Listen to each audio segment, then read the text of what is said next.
Today on the podcast, we are honored to speak with Reverend Dr. Basil Sede, a Cameroonian-born Catholic priest, philosopher, and author. His books include Hegel's philosophy of history, a challenge to the African thinker, comparing cultures and religions in a postmodern world, and chasing or being chased, deconstructing Hegel's vision of the United States of America. In his work, he explores how traditional philosophical frameworks, especially those of Wilhelm Friedrich Hegel, often marginalize African thought and how migration, culture, religion, and history intertwine in ways that demand a fresh lens.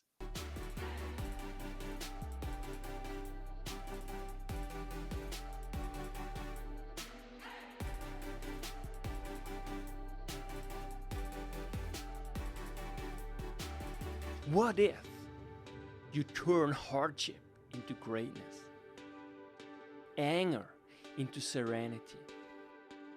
Everything changes. Make your life a masterpiece.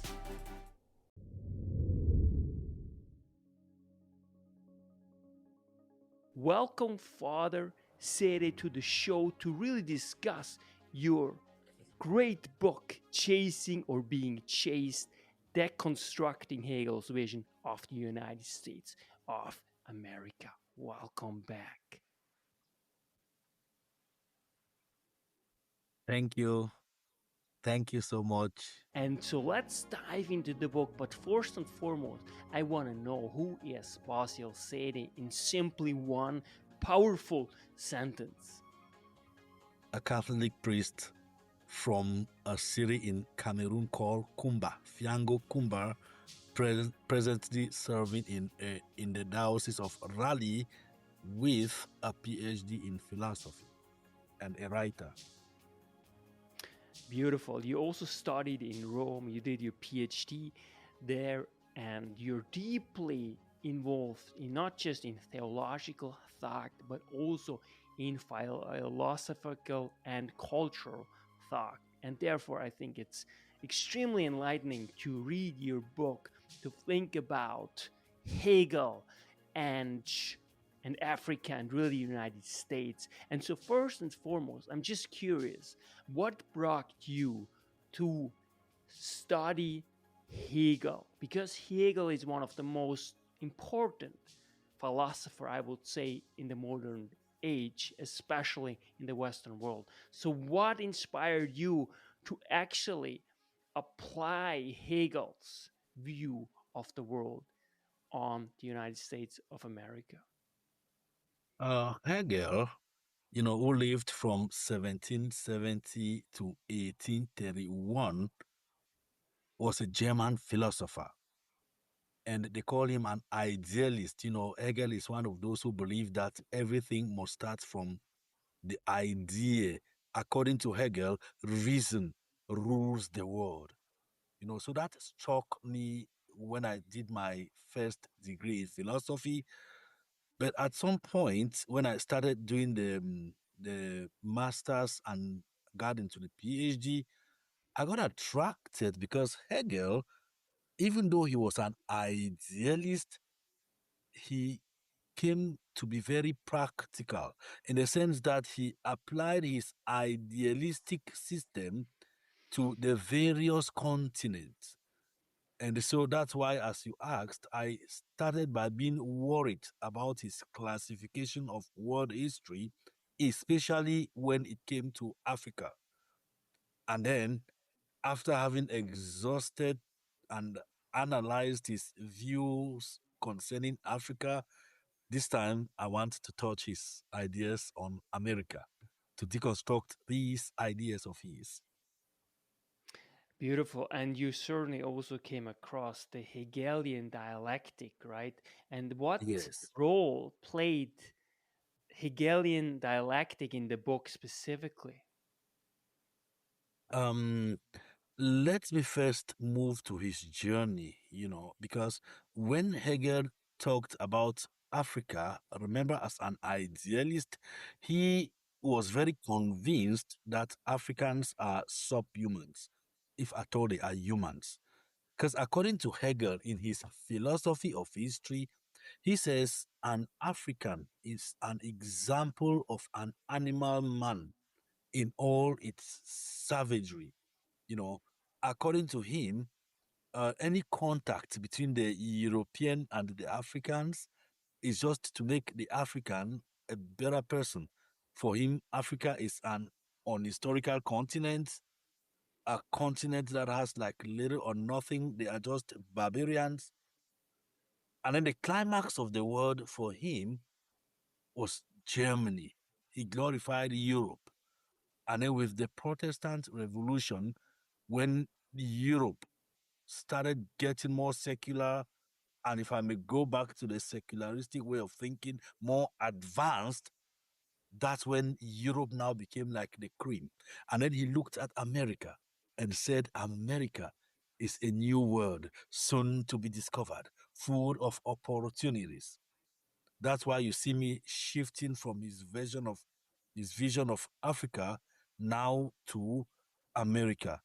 In Africa, he was very clear and settled about his convictions concerning Africa. But about America, a few things were not clear. That's why I use the concept of deconstruction, meaning that I will evaluate his ideas from the current realities. Beautiful. So let's dive into the book. So, what sparked the change from writing about Hegel and Africa in Hegel's philosophy of history to writing about migration and the US in chasing or being chased? Um, First of all, I want to underline the fact that Hegelian thinking about Africa was not really Hegelian. It was the typical European conception about Africa at that time. So Hegel was just like the mouthpiece of what people knew about Africa. And as I told you, I have a whole book analyzing that. Hegel's philosophy of history, a challenge to the African thinker. Now, the reason why I brought it to America was because I realized that everybody comes into America. Everybody wants to come into America. And there is this African proverb which Chinua Achebe likes to use, or he used in his literature, that if you see a frog or a thought running during the day, it is either chasing something or it is being chased by something. So if Hegel had projected America as a new world soon to be discovered, full of opportunities, and then I ask myself today, especially as immigration is very sensitive in world politics, specifically in the politics of the United States, I ask myself, why did people start coming to this country in the first place? And then I realized that things were chasing them from their own country and they were chasing something that is in America. So it's like you are running to get something, or something is behind you, then you run to an unknown destination. So that is precisely how America has been from its foundation till today. That we see even Africans. You know, at first, Africans were being forced here. I'm trying to establish somewhere in the book equally that of all those who were coming to the New World, America, Africans, so to say, African Americans, are the only group of people who came here by force. So why did they come? Why did the Europeans force them in? Those are all the things I am answering in this publication. Yeah, that's so timely. I think it's always, and I think general, right? Immigration. It's not just in the U.S. It's everywhere. It's always there's some tension, which is really normal. It's human nature. Therefore, it's so good that we actually deconstruct it and try to understand it, right? Because it's always helpful if you understand both sides, right? The people who actually fear migration, but also the people who who use migration to either because of pull or push factors, right? And I think you make a beautiful case in chasing Yes. or being chased. The title is powerful, chasing or being chased. What made you choose the specific metaphor, and what does it reveal for you about migration and historical narrative? Because I came to realize that apart from the Native Americans, every other person in this country is an immigrant. It's a country that is built by immigrants, with immigrants, and I dare to say for immigrants. I am not in any way saying that you open the borders for everybody to come in, no. But I want us to be convinced and to accept historical facts that all of us are strangers. From there, we can start now to analyze and to fix, knowing that we are not just doing it as people who have no history. Our history should humiliate us. And the good thing, as I am trying to establish, is that in every generation of immigrants, there have always been a procedure. There have always been conflicts. There have always been ways to fix. Sometimes it is tight, sometimes it is loose.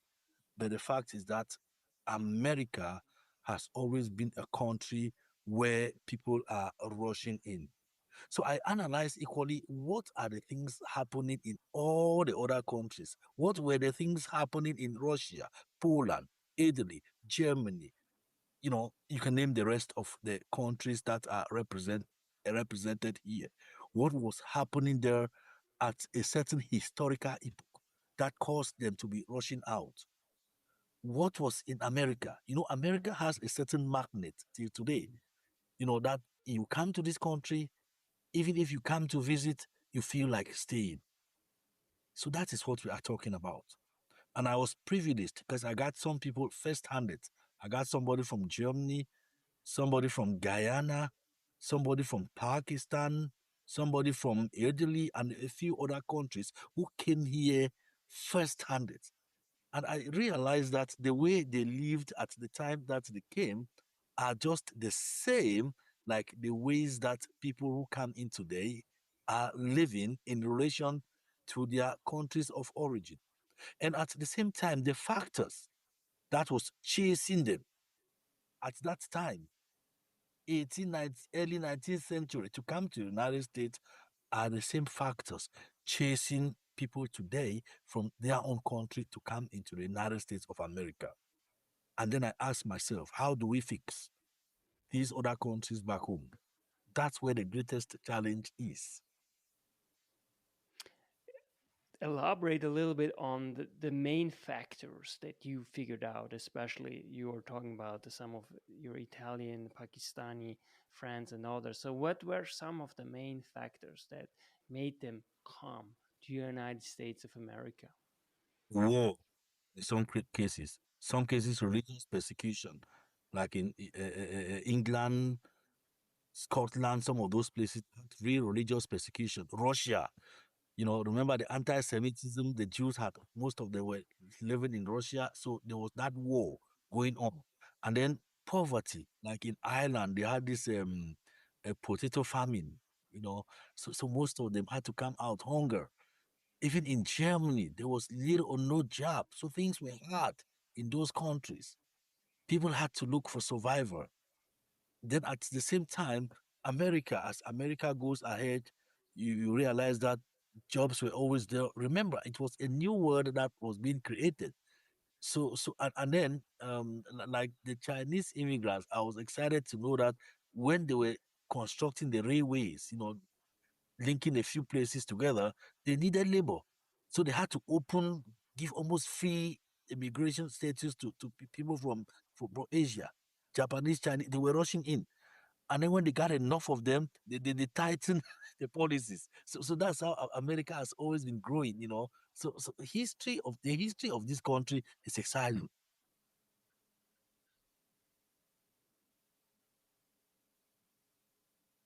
It So those is. were the factors we are talking about. It is. It is definitely right. I mean, ultimately, you gotta always have people, right, and to help building the country. That's not different really to other European countries. I mean, in the past, in Switzerland, there were the Italians who built all the roads and so on and so forth, right? So that's Yes, so that's why I'm important. saying But that any group of immigrants that came here, they contributed something to America. Everybody comes with the best to put into the best, so that stagnation is never American. absolutely, I think that's so important, right? Now the problem is always you always also have bad apples, obviously too. I mean that's also a fact, right? And usually those kind of bad apples, like that, they make a thing that then people overreact to some extent, right? And but it's always it's a balance, right? That you have to find. Yes. You know, I always quote Aristotle. I'll always remember his most fundamental principle that virtue lies in the middle. You know, so at the end of the day, in as much as we want to put laws, we want to be strict, we must ask ourselves, what is the middle ground? How do we make people to be happy? Because at the end, I am also establishing that America is, you know, people call it the promised land, and it is true. You know, that's why everybody comes here for opportunities. But is America actually the end? No, all of us are on the journey to heaven. So that's coming together. It's important to celebrate this unity. That's why again my book has a lot to do with cultural diversity. You know, It is beautiful, and you're absolutely right. And I think that what makes it still up to today, really the promised land. I think it still is, and it still attracts the best of the best. I mean, you can tell that there's still this pull factor, that yeah. America has. But now let's go back to the book and really unpack it further. In your view, how does Hegel's own writing fall short in capturing the realities of migration and global movement, especially those from Africa and the global south? To answer this question, I'll make reference to my first publication, Hegel's Philosophy of History: A Challenge to the African Thinker. And the subtitle of that book is Compliment to Leopold Sedar Senghor. Leopold Sedar Senghor was a philosopher. He was the first president of Senegal and very intelligent, very smart. So after analyzing Hegel's ideas, I brought in Senghor. He challenged almost everything that Hegel was saying about Africa because philosophically speaking, our scope of rationality is the same. In as remember, there are three different types of souls: the vegetative souls, vegetable, the sentient souls, the animals, they walk by instincts and senses, and then the rational soul. Every human person has a rational soul. So with the ideas of Leopold Sedar Senghor, I challenged everything that Hegel said to downplay the Africans. Consider equally that civilization started there. Most of the great thinkers, medicine, if you know the history of Africa is really very rich. But at the same time, I ask myself, why is Africa today the laughing stock of the world? Which means there is a problem somewhere. As I speak to you, my president in Cameroon was elected for, I think, the seventh mandate. That's somebody who is like 92 years of age. To the best of it's very clear now from discovery and from practical reality that he even has some kind of Alzheimer's. But all these people are corrupt. The corrupt leaders now, they push him to be the president. So can you imagine somebody ruling a country for 50 years or more? And then he is not even mentally fit. Physically, sometimes he moves with the wife. If he has to greet the people, the wife would lift up his hand, to wave the people. So are we really normal? Is there something? And then you see people dancing, to applaud the fact that he has been re-elected president because of greed. So and then I keep asking myself, if Europe had a problem some time ago that made them to rush to America, now Europe is balanced. You don't have any excitement from Canada to come into America, do you? You can come and visit, but to say come for survivor, it's not really that instinct of somebody apart from like the Africans and maybe Latin America and in short the third world countries. So I ask myself, when shall the African people also arrive to that extent? People can talk about colonization, they can talk about the white people, exploitation, whatever. But if you want to exploit me, it means I am also weak. When can I be that strong to take care of my own things so much so that I would not need to come to America for survival? Those are the things that I was analyzing at that time, which also comes out in this book. Now, shifting now from Africa to America, the challenge I give Hegel is this. First, if the slaves were being forced into America, it's because of capitalism. They needed workers. But again, it falls down again onto the weakness of the Africans.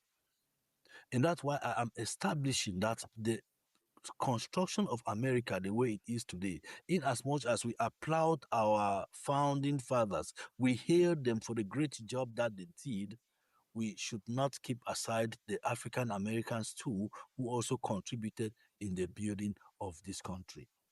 Even the Native Americans suffer a lot. They suffered a lot because at some point they were actually persecuted. Now they have no voice, you know. But then coming back again to Hegel, these are the realities of history.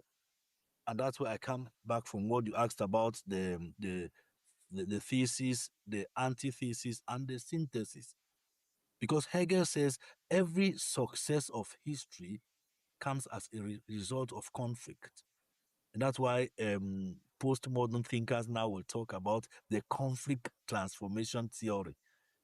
Before you get the best, some destruction must take place. I don't want to go into the moral part of that, but practically, that is what we see. That's why Hegel says history is melancholic. You know, things that make a lot of good sense and excitement, they are not part of history. History goes with those crude things, things that are like pain, you know. So every civilization, as Leopold Sédar Senghor said, is a result of pain and blood.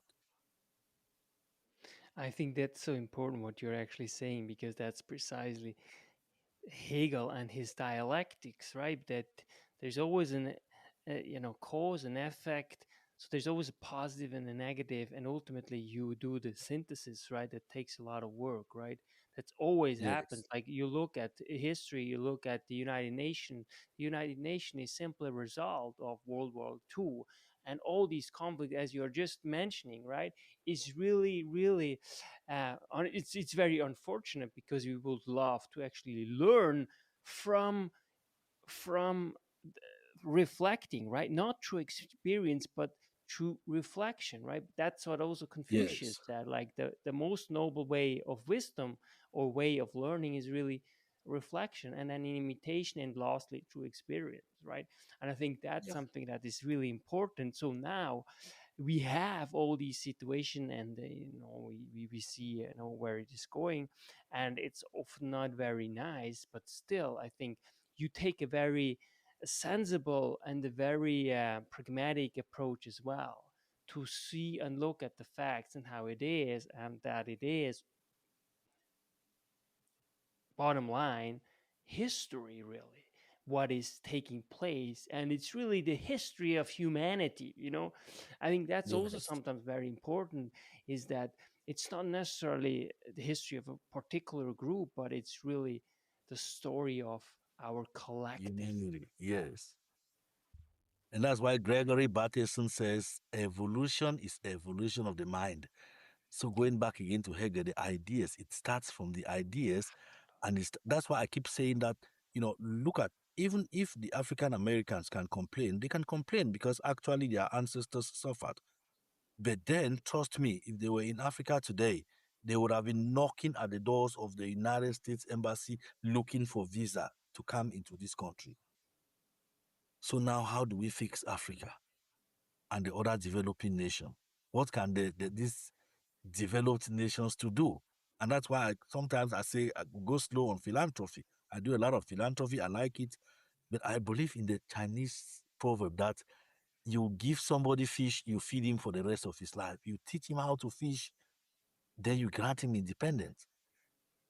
Can we, democracy was brought to Africa, but it is being abused everywhere. Is it possible to fix that democracy, set a standard? for the world. That's why Pope Francis says, if you allow people to have jobs, you make it possible for people to have jobs. Where these immigrants are coming, they will not need to migrate to come somewhere. But if you allow them to fight, then they will have every reason again to be bumping at your doors. And then who even supplies them the arms that they use to fight?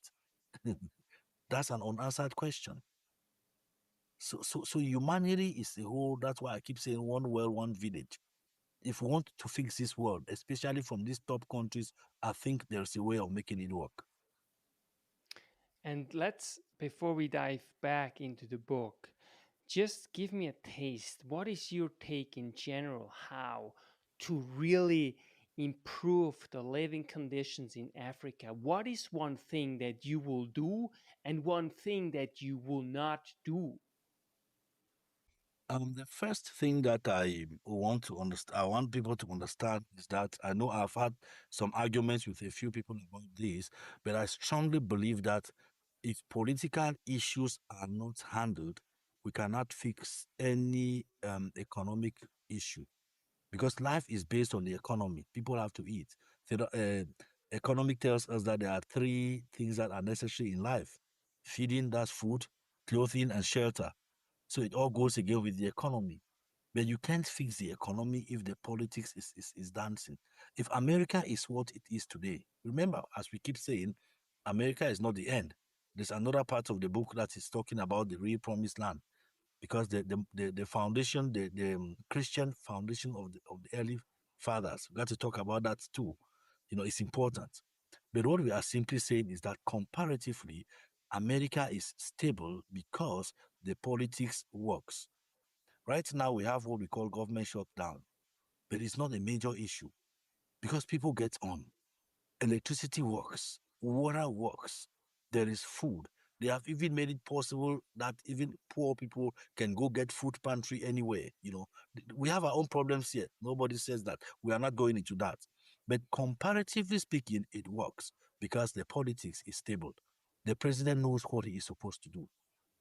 So if Africa were to be what it is, my main recommendation is for us to see how to fix the political. And that's why I keep challenging even my friends of the diaspora. We do a lot of philanthropic work, but at some point you can say, now let's leave this philanthropy. Let's see how we can get into the political. Is there anything we can do? Even to bump into a certain office in this United States and say, look, see how to touch this election. You cannot have an election which is fraud everywhere, fraud. Everybody knows that fraud has taken place, but nobody says anything. But trust me, if there is war in Cameroon today, they start fighting real war. In, international organizations will start coming in. I'm not challenging anybody. I'm not blaming anybody for our deficiency. But what I keep saying is that if we can help the world to stand, if we can help the third world to stand, let us put it as a major part of our international agenda. So, summarily speaking, to fix Africa, we got to fix the political. And that's great. I would just want to have one follow up question because that's to me always interesting, especially given that you are a priest, right? And you are part of the most powerful, most important church, really the church, the Catholic Church. And I'm curious about how do you see, or what is the role in terms of the Catholic Church when it comes to political issues and challenges? Because there is an argument that some, especially in the church, they say, you know what, we should, take a seat back and really focus on what's essential, that is the gospel. Okay, others says, well, that's not enough, we also have to do our political work. And so where do you see, because there's also to some extent dialectics, so how far do you think you as a priest, for example, and the church in general can go in order to influence potentially politics? Because that's a slippery road. Because to me, Yes, the church must be and remain a common and a place for common ground. Yeah. where we exchange, we dialogue with love, even though they might be our enemies, but it should always be guided by the love of Jesus Christ. So I'm just curious, how is what's your Yeah. take on that? Now, let me just go the take of the church, because I always tell people, including my Christians, that it's not about me, it's not about you, but it's about Jesus. It's about the church. First of all, the word politics, from the Greek word police, means of the city. So anybody is there's no way you can cut yourself off the political, because you belong to the city. You see the point? Secondly, Jesus himself challenged all the unjust structures. That's our ideal. And then the church's documents themselves will always highlight justice and peace. We can talk of Gaudium et Spes. We can talk of Evangelii Nunciandi. We can talk of Pacis in Terra. So many churches documents, they will talk about peace. They will talk about justice. And then the church is always identified as the critical conscience of the society, because Jesus himself did not hesitate to point out the injustices of the society at the time that he lived. So I always want to think that as a church, we just have to implement what the church documents want us to do, to be there for peace and to be there for justice, which means when injustice seems to override, the church should not stay quiet. I've had this conversation even with my bishops back home. And I said, sometimes I think that we are not doing enough. I'm sorry to say this in the air, but I think if we were doing enough, I don't think somebody of 90 years plus will be going in for election, and then we'll sugarcoat the fact that people should not vote for him.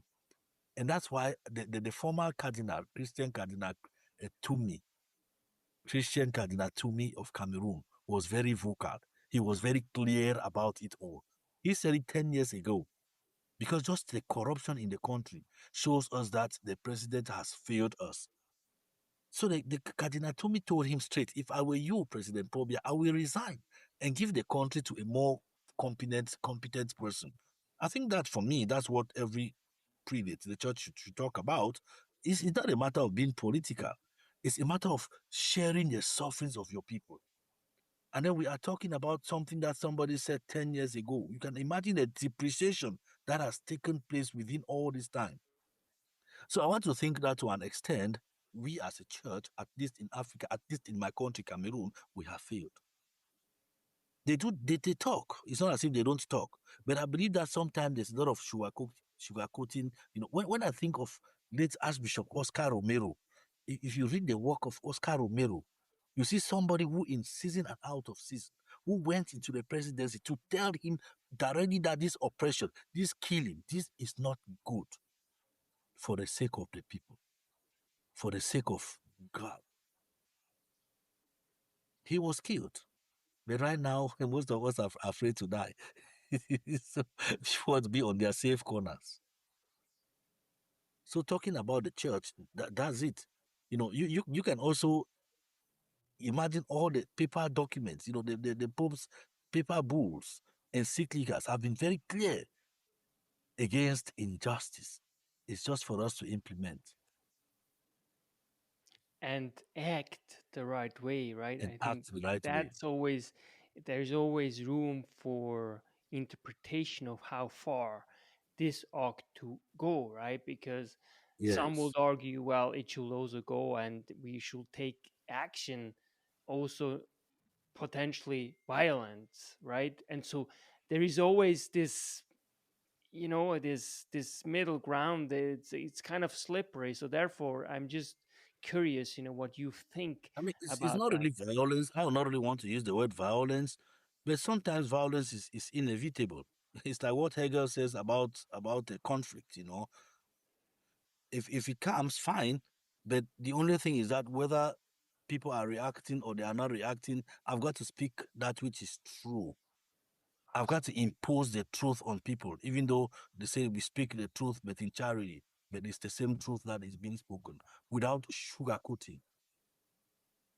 Absolutely. I think this is very powerful. And this is what really Jesus did, right? He always spoke up, Yes. to people in power. Yeah, that's so important. Thank you so much for sharing. So let's go back. How do you see the United States today through the lens of your book? Is it still the land of chasing or more a destination of those being chased? Is it both? I want to look at it from two angles, from the political and from the religious. From the political, it is still the land of chasing or being chased. Of course, when I talk about political, I put in the economical and the social. America, the healthcare, it may not be the best, but trust me, it is far more than so many other countries in the world. Talking about the social life, it may not be the best, but it is far more than. So there is something, the pull and the push. There's something pulling people. There's something that people are chasing to find in America. Education. That's why people from Africa, developing country, if you open the borders free, nobody will remain behind. Everybody will want to come in. I used to tell people to come to be very, very basic that, one of the things that attracts me in this country is that you get up at any time in the night, you put on the electricity, you are sure that it comes on. You open the tap, you are sure it's there. You get into your car, you want to drive anywhere, the roads are good. You don't have all those things in other places. If I have a problem now, I rush to the hospital, they will first attend to me before they start sending you even the bills for you to pay. You don't get that in many countries. I know Europe, they have their own better. I think I enjoyed the healthcare in Europe, but the fact is that it is pretty much the same thing with America. But in the developing countries, it's just a mess. That's why they will continue to be chasing this better life in the United States. And then all the conflicts back are chasing them.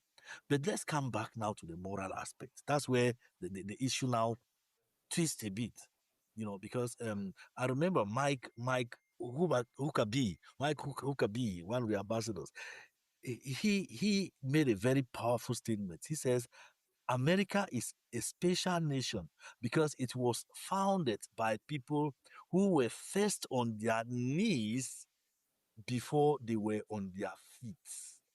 We are a nation rooted in our faith.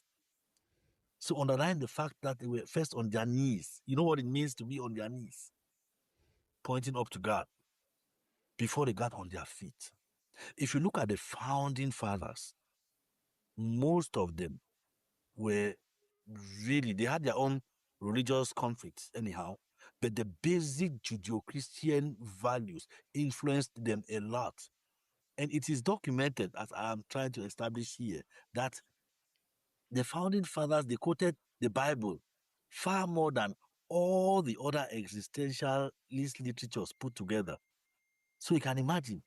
So their bases were all on fundamental principles, which means at that time, even though spiritual things were chasing them, because you go like in England, France, Germany, all the other places, the Puritans and the Protestants and the Catholics, they have their own issues. That was chasing them. But at the same time, that newness, the newfound values were equally chasing them too at the positive angle. And that's why it is even said that one of the reasons why they were pushing, some of the slaves in again, trying to do what was for conversion into Christianity. Then by worry now is this, it has gone the other way around. Prayers are hardly now in schools. Things that are religious now are being underlooked. Even some of the social issues that seem to be issues. Look at, I don't want to judge anybody. They look at something like transgender. Look at something like gay marriage and all this type of stuff. In those days, you will be jailed. If you bring up this issue, you'll be put to jail. But now, they have become like standard. So the question I ask myself is this: is it that the Christians themselves are chasing these values, which I call postmodern postmodern values? Because postmodernism is about radical liberalism, what they call progressivism. Or is it that these values themselves are chasing the Christians? So if we are not careful, we lose it. And the question now is, are people happier today when they seem to absorb all these other anti-Christian tendencies? Because all the major Christian religions will not endorse radical liberalism, the so-called progressivism. What is their creed? I'm quoting so many people about this. So you see, the chasing or being chased mentality is not only limited to the political, it comes also to the spiritual. And I ask myself, what are we handing over to our children? And that's my question. Really, what do we hand over to our children if we continue with this kind of progressivism that really gets rid of basically anything, including the tradition on which the United States of America is really built on? And these are Christian, first and foremost, Christian values. So, what's Yes. at risk? So I think the risk is that we got to go back to the very concept of goodness, because I always like to quote Alexis de Tocqueville. He was also one of these strong political philosophers of French origin. He says, America is great because she is good. If America ceases to be good, America will cease to be great. So you see him now deconstructing the concept of greatness. And then if we come back now to goodness, it diffuses itself either to the political or to the religious. Goodness remains goodness. So how do we do? So if we are implementing any policy, political policy, we got to ask ourselves, what is the good that comes out of this? Both for us, the United States citizens, and even for those who are suffering in other parts of the world. What is that goodness in it? And if we are to talk about the religious aspect, we ask ourselves, if we are compromising all these moral values, is it adding to the goodness of our children or of our community? If you look at it, mental health crises are increasing because of a lot of liberalism coming up. I'm not saying that people should not be free, no. But like Pope John Paul will always ask, with all the development in technology and science and all the light, does it help the human person to be better? Does it help us to be more human and more personalistic to one another? Does it touch our consciences? And that's why Pope Francis again makes a distinction between the small politics and the big politics. For him, the church goes to the big politics because small politics is about party politics. Whether you are Republican, Democrat, or whatever party, that's small politics. The church does not really get into that. Big politics is about human dignity. It's about charity. It's about personalism. Again, to use the words of Pope John Paul II, that person-to-person relationship, without which the future of mankind will be meaningless. I can really see your passion and your conviction that you have and your faith that you have in this country, really, because it's important, I think, that people believe in a country, in a project. Do you still feel that there is still a common project of the good, the city on the hill, let's say? Do you feel that while being and living and really serving in North Carolina? Yes, I think I see a horizon of hope, at least for America, because first of all, the parish where I live, where I work, and all the other parishes, in fact, the dioceses in North Carolina are expanding.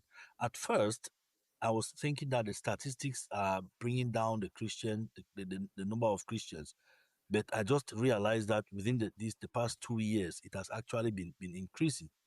And then with the election of Pope Leo the 14th, it has also given us some hope. So I think we are getting there. So, and as the Christianity continues to increase, that's how religiosity increases, and that's how the faith increases, and that's how the fear of God also increases. And trust me, that's how human dignity is supposed to increase. Do you think that you have actually the most important work, that anyone can actually have, that is helping people find values that help them and inform their decision, their life, their outlook on life in order to live the good life? How do you conceptualize your role in America? First of all, I look at myself as an African clergy, and I want people to understand, in spite of the history with people like Hegel about Africa, in spite of the history with the conflicts that we've had in this country, in spite of all the other things that are challenging us in the postmodern generation, we've got to understand that God is always in control. And we've got to understand that all of us, we have our own values to put on the table. We have to understand that God has a purpose for bringing us together, for creating even this technology that unites you and I. There's a purpose for that. And the purpose is evangelization. And the bottom line of evangelization is personalism. I'll always underline that. I used to tell people that in those days, priests would leave from Europe, to evangelize in Africa. They will leave from America to evangelize Africa. But now, the number of us African priests who are working in Europe and America is enormous. Why? I cannot answer, you cannot answer, God knows why. And that's the way life goes round. And that's what Hegel himself says history goes round. He did not talk much about priesthood and things like those. No, but I'm deconstructing him. So I'm looking at his thoughts now with different angles. So it is all a progressive world that is progressing in different angles. And I am so happy. My greatest joy is that people accept us in spite of our cultural difference or accent or color or whatever, because of what value that true God we too put on the table. If I stand sometime in church, I got a congregation of like 3,000 people in front of me. I cannot thank God enough because that's part of his mission of evangelization. Just like the forefathers of the Caucasians came to preach to us, that's how God has made us to come and preach here. Who knows tomorrow? Maybe people will be coming from some other places. Who knows? Or it may turn around again. The most important thing is to celebrate life, knowing, as I keep saying, that our final promised land is not on this earth, it is in God's kingdom. What do you hope listeners will take away from your work, both in terms of philosophical insight and in practical or ethical terms, for how we understand migration history and freedom? First of all, we got to understand that migration did not start today. Right from the biblical days, Jesus himself was a migrant. Migration has always been part of human history. Secondly, we've got to understand that migration issues are very sensitive. That's why I am proposing, and my approach is the approach of the philosophy of history. Philosophy of history is that branch of philosophy that asks whether there is any value, whether there is any use of human history. What do we learn from history? The values that we get from history. So if I look at all these historical incidents that have passed, as crude as they may be, what is the way forward? That's what I want people to take from this book. First, we should not forget history, because if we forget history, we will not evaluate the present well. So if all of us know that we are all migrants in one way or another, then we shall know how to respect each other. Because I am highlighting not only physical migration, but spiritual migration. Because we are all on the way to heaven. And I ask myself, if Physical migration does not concern people, because some people may just say, what concerns me, whether people are coming to America or not. I was born in America, or whether people are coming to Canada, Europe or not.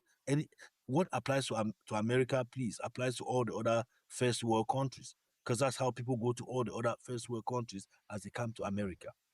But what we are saying is this: even if these physical migrations do not concern us, trust me, the fact that we come together creates already a tension in itself, because it's not easy to accept the new.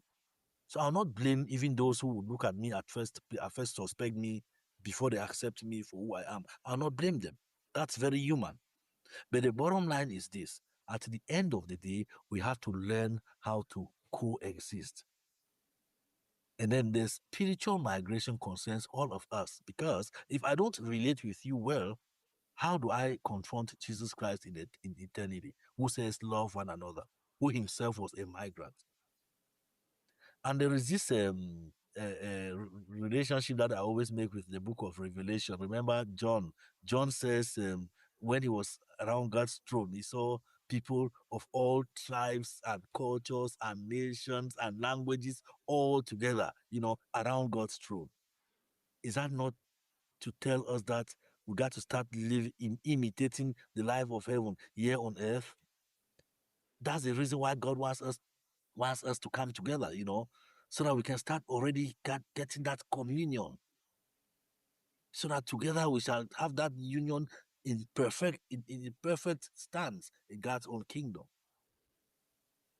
Beautifully said. I love that spiritual migration, and that's what it really is, because as we know, the dawn of humanity is in Africa, right? And so at the very essence, we are all at some point we were Africans, if you believe in the theory of evolution.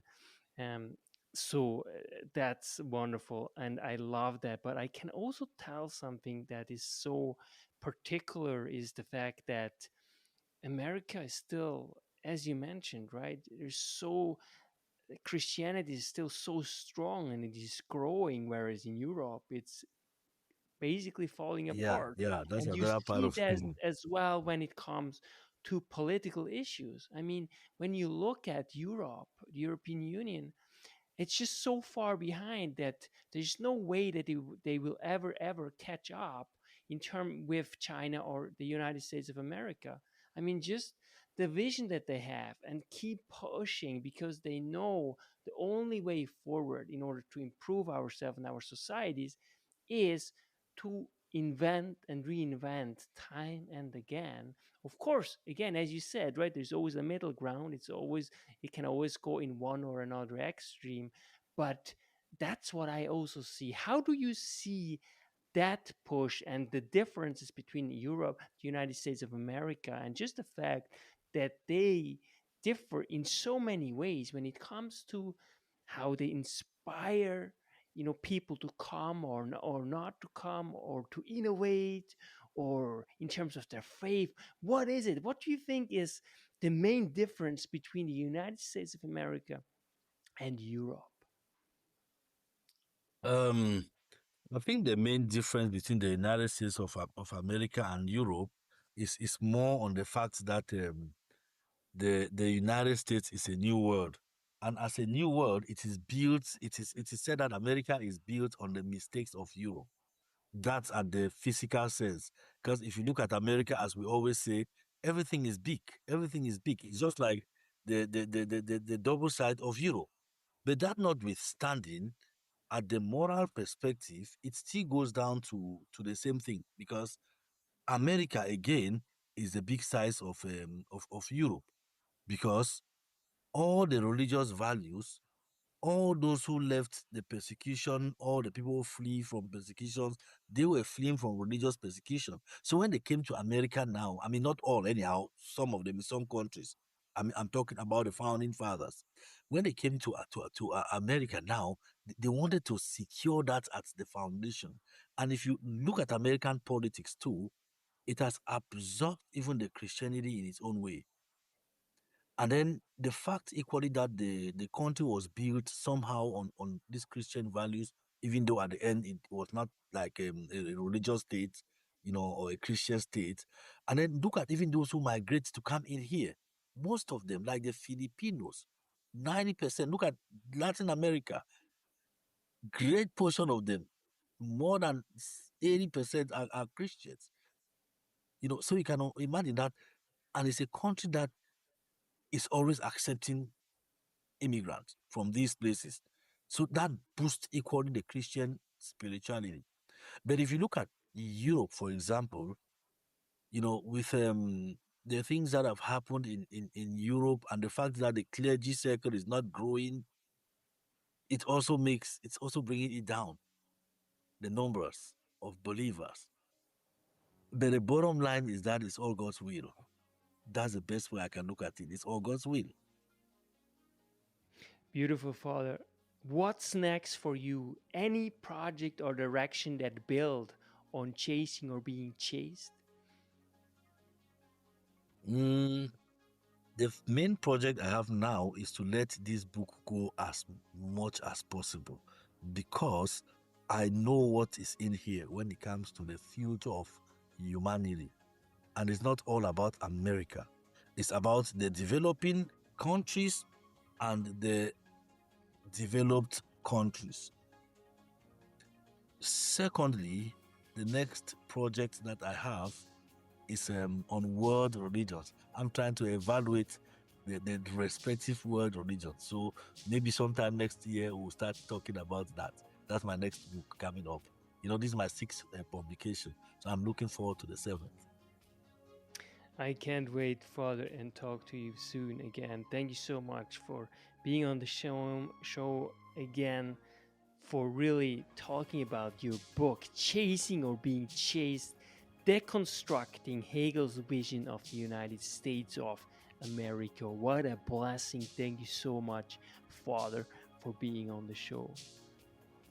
God bless you. Thank you. And thanks to all the viewers. Always stay tuned. God bless you all. Father Basil Sede. That's why knowledge matters.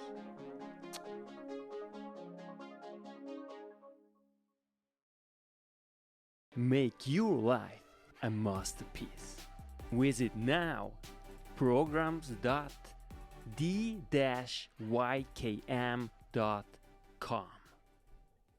Meant to make you grow.